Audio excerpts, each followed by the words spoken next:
आचार्य महाराज के प्रति दुष्ट व्यवहार करना चाहते हैं।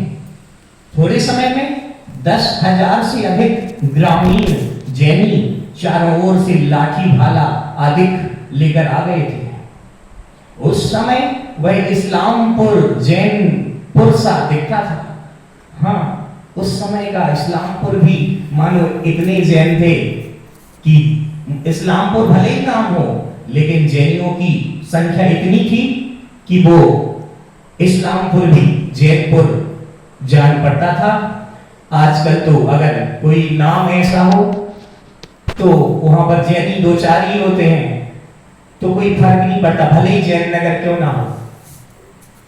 अब जैन नगर कहीं का नाम रख दिया, वहां जैनी कम है और अन्य संप्रदाय के लोग ज्यादा हैं, तो ऐसा लगता है कि मानो इनका ही संप्रदाय है।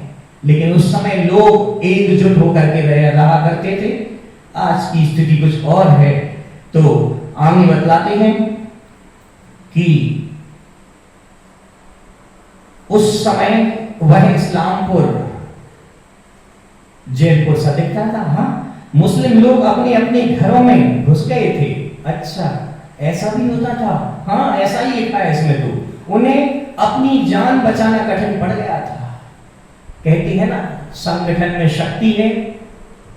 हाँ, संगठन में शक्ति होती है। अगर एक हाथ की उंगली अगर किसी को दिखाओ तो कोई भी उसको आकर तोड़ देगा। अगर कोई 5 उंगलियां एक साथ हो जाए तो मुट्ठी का आकार बन जाया करता है, और मुट्ठी से हर कोई घबराता है, कहीं मुट्ठी ना पड़ जाए, मुझे घुसा ना पड़ जाए। तो ऐसे ही संगठन में प्राय शक्ति हो जाया करती है। और कहते हैं कि तत्काल मुस्लिम अधिकारी ने अपने नादिर शाही आर्डर को वापस लिया था।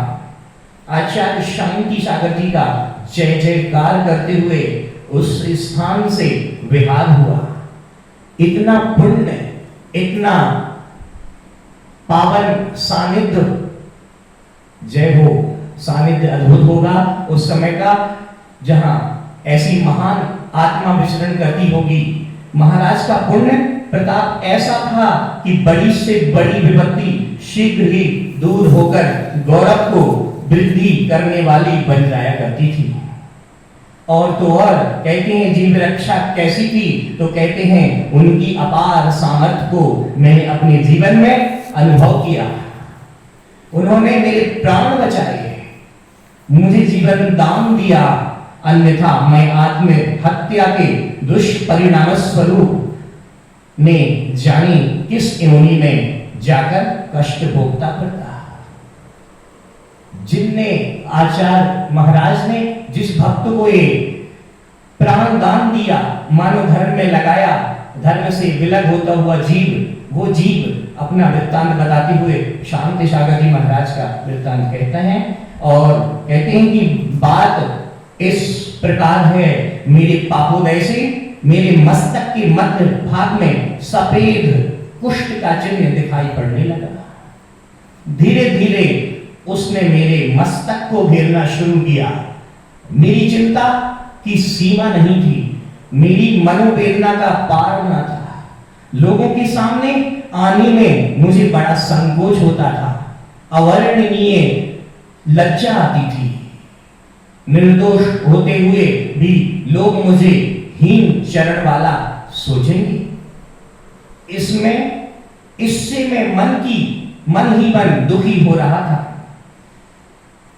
एक दिन मैं आचार्य महाराज के चरणों में पहुंचा। आंखों से अश्रुधारा बहाते हुए मैंने अपने अंतःकरण की सारी वेदना व्यक्त कर दी। उन्होंने मुझे बड़ी हिम्मत दी और आत्मघात करने को महान पातक बता उससे मुझे रोका। और तो और कहती है एक ही भाव का प्रभाव क्या हुआ, तो कहते हैं उन्होंने मुझसे कहा था, घबराओ मत, तुम्हारा रोग जल्दी दूर हो जाएगा। हाँ, इतना शब्द अगर कोई कहते तो मानो घड़ों पानी गिर जाए। एक आग बबूले इंसान को अगर उसका क्रोध इतना हो, अगर उसके मन में उथल पुथल हो, और कोई महासंत अगर ऐसा कहते, घबराओ मत, मैं हूं ना, घबराओ मत, चिंता मत करो, इतना मानो, इतना बात ही उसके जीवन को बड़ा शांत करने में लाभकारी हुआ करता है। कहते हैं तुम प्रभात, मध्याह्न तथा सायंकाल के समय शुद्धता पूर्वक एक ही भाव स्तोत्र का पाठ करो। आजकल तो एक ही भाव किसी ने पढ़ा ही नहीं होगा।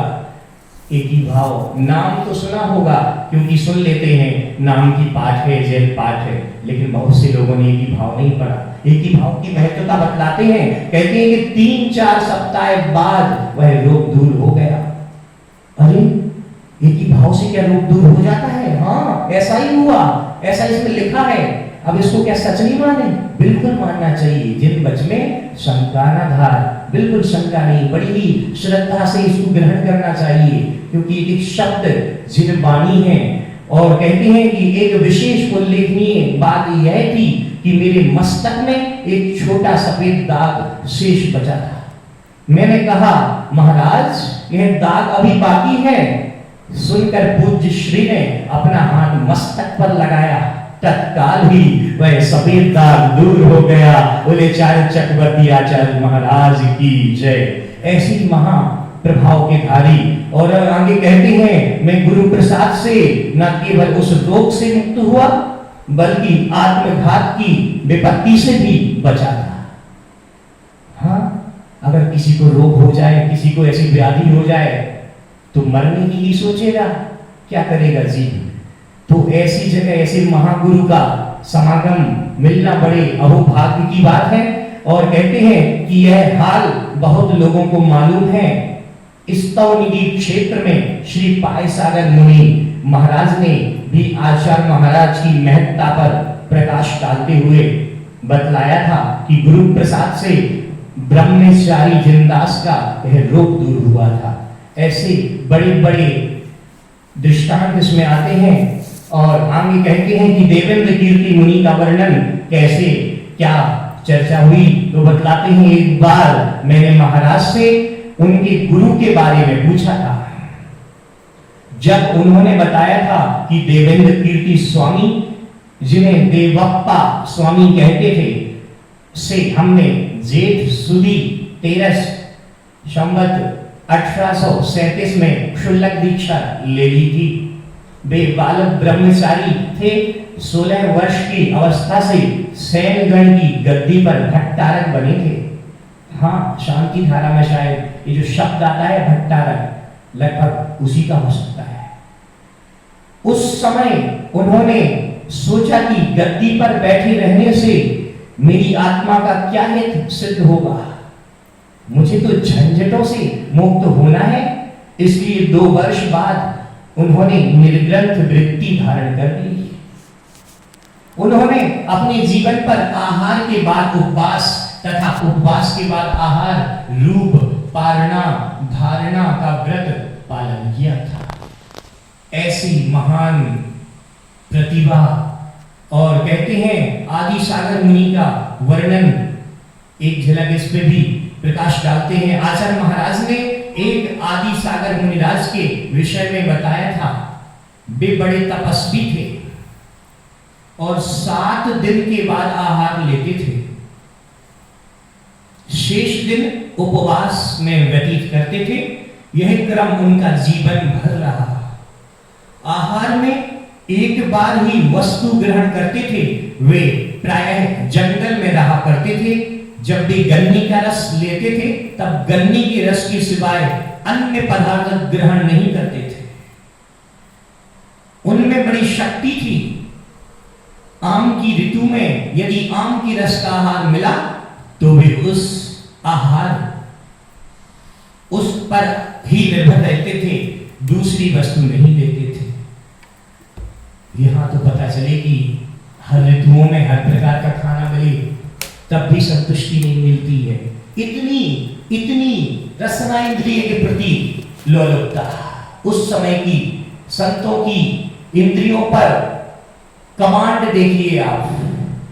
अगर एक बार संकल्पबद्ध हो गए तो फिर चाहे कुछ हो जाए, नियम पलेगा तो पलेगा। सर्वप्रथम नियम, उसके बाद अन्य कर्म। तो हम बतलाते हैं उनकी आध्यात्मिक पदों को गाने की आदत थी। वे कन्नड़ी में पदों को गाया करते थे। वे भोज में आते थे और जब हमारे घर में उनका आहार होता था तब वे उस दिन हमारी दुकान में ही रहते थे, वहां ही वे रात्रि को सोते थे। हम भी उनके पास में सो जाया करते थे। हम उनकी निरंतर वैयावृत्ति तथा सेवा करते थे। दूसरे दिन हम उनको दूध गंगा, बेल गंगा नदी के संगम के पास तक पहुंचाते थे। बाद में हम उन्हें अपने कंधे पर रखकर नदी के पार ले जाया करते थे।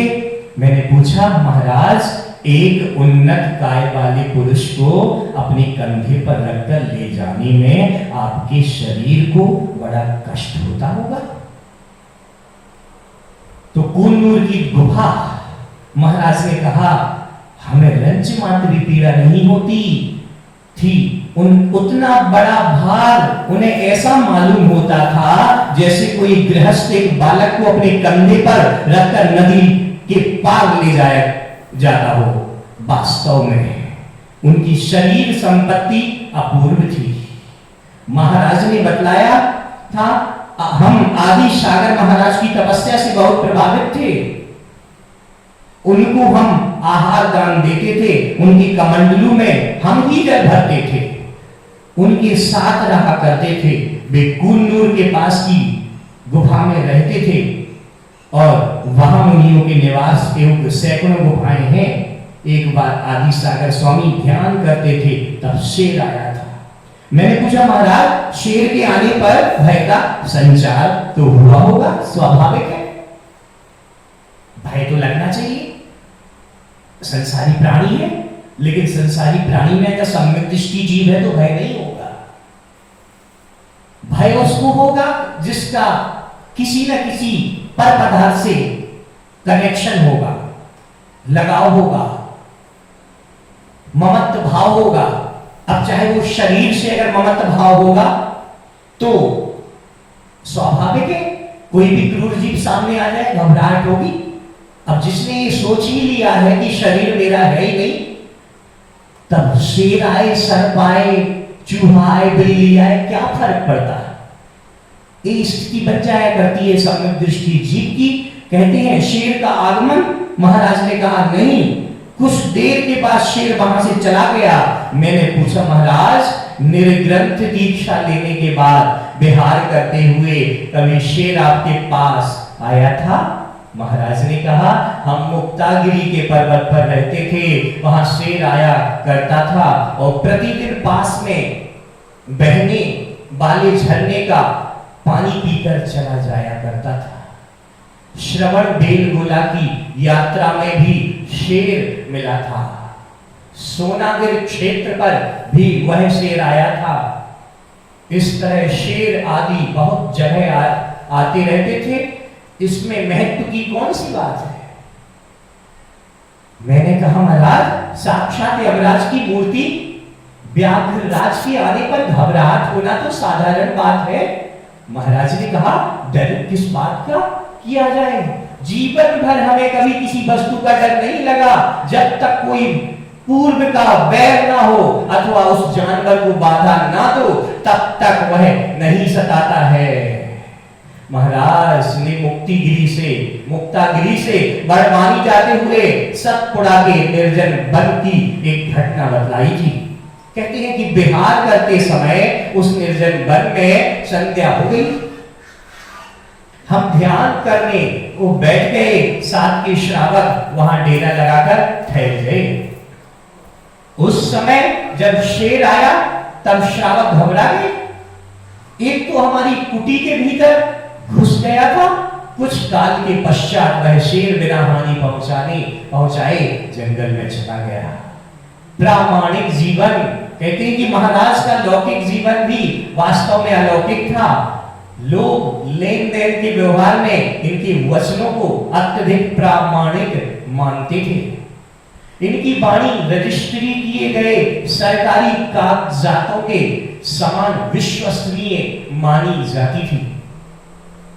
इनके सच्चे व्यवहार पर वहां के तथा दूर दूर के लोग अत्यंत मुग्ध थे और कहते हैं कि खेती के विषय में चर्चा इनका बतलाते हैं। मैंने पूछा, महाराज हिंदी भाषा के प्राचीन पंडितों ने लिखा है कि श्रावक को खेती नहीं करना चाहिए, उसे सोना चांदी माणिक मोती आदि का व्यापार करना चाहिए। क्या जैन धर्म में बेचारे गरीबों का कोई ठिकाना नहीं है? खेती आदि का व्यवसाय तो राष्ट्र का जीवन है। महाराज बोले, खेती का हमें स्वयं अनुभव है, उसमें परिणाम जितने सरल रहते हैं उतने अन्य व्यवसाय में नहीं रहते। अन्य धंधों में मकड़े की तरह ध्यान रहता है, दुकानदार चुपचाप बैठा रहता है, किंतु उसका ध्यान सदा ग्राहक की ओर लगा रहता है। ग्राहक दिखा कि वह उसके पीछे लगा। इन धंधों में हजारों प्रकार का मायाचार होता है। गृहस्थ गद्दी पर चुपचाप बैठे हुए ग्राहक का ध्यान किया करता है, बड़ी बड़ी गद्दी वाले हजारों लोग मायाचार पूर्वक धन को लेते हैं। सोना चांदी के व्यापार में भी ऐसे ही भाव रहते हैं। खेती के विषय में कुंद कुंद स्वामी रचित कुरल काव्य का कथन बड़ा महत्वपूर्ण है। उसमें कृषि के महत्व पर बड़ी मार्मिक बात कही गई है। उनका जीवन सत्य जो करते कृषि उद्योग और कमाई अन्य की खाते बाकी लोग। निज कर को यदि खींच ले कृषि से कृषक समाज, गृह त्यागी तब साधु के टूटे सिर पर गाज। जो तो नींदो खेत को खाद बड़ा पर तत्व, सींचे से रक्षा उचित रखती अधिक महत्व। नहीं देखता भालता कृषि को रहकर गेह, गृहिणी सम तब रूठती कृषि भी कृष कर दे। अर्थात बतलाते हैं पाप का कारण मनोवृत्ति है। आचार्य सोमदेव ने अपने यशस तिलक महाकाव्य में लिखा है, परिणाम विशेष वश जीव घात न करता हुआ धीवर की तरह पाप का बंध करता है। किंतु किसान कृषि में जीव घात होते हुए भी प्राण घात की मनोवृत्ति न धारण करने के कारण धीवर के समान पाप को नहीं प्राप्त करता है। स्वयंभू स्तोत्र में स्वामी समंतभद्र स्वामी ने लिखा है कि आदिनाथ भगवान ने प्रजा को कृषि आदि कर्म का उपदेश दिया था। शशास कृष्यादिषु कर्मसु प्रजा, कहते हैं शिखर जी की वंदना से त्याग और नियम। महाराज की तीर्थ भक्ति अपूर्व थी। तीर्थ स्थान के दर्शन करना तथा वहां निर्वाण प्राप्त आत्माओं का स्तुवन करना तो प्रत्येक भक्ति की कृति में दृष्टि गोचर होता है। किंतु तीर्थ स्थान जाकर अपार विशुद्धि प्राप्त करके आत्मा को समुन्नत बनाने के लिए संयम भाव की शरण कितने व्यक्ति लिया करते हैं। आचार्य महाराज जब शिखर जी की वंदना को लगभग 32 वर्ष की अवस्था में पहुंचे थे, तब उन्होंने नित्य निर्वाण भूमि की